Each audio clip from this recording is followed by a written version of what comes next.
అది కూడా కాంట్రాక్ట్ ఉద్యోగం అనుకుంటా. కొంతమేర బెటర్ అనమాట.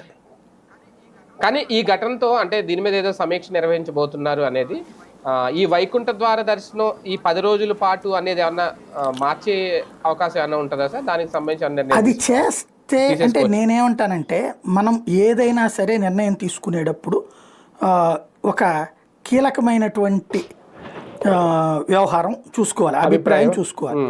ఇప్పుడు అంటే మనం ఫస్ట్ భక్తుడి కోణం ఆలోచించాలి. ఎందుకు ఇంత క్యూ కట్టారు జనం?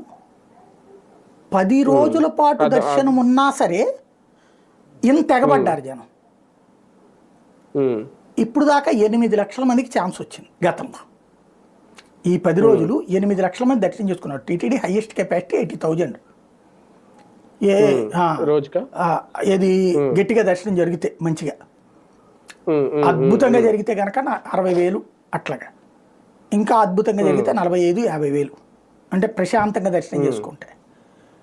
ఇక్కడ 80,000 హైయెస్ట్, ఏది బాగా లాగేస్తూ ఉంటుంటే. ఈ 80,000కి మించి అక్కడ అవకాశం లేనప్పుడు 10 రోజుల పాటు చేశారు. ఇది అదేదో టైము లేకనో లేకపోతే ఇట్లా కాదు. ఇది చాలామంది ఎట్లయిపోయిందంటే, హిందూ ధర్మం గురించి తెలియనోడు, లేదంటే మనకేదో రాజకీయ శత్రుత్వాలు, రాజకీయ మిత్రుత్వాలు, మన అభిమానాలు వీటి ఆధార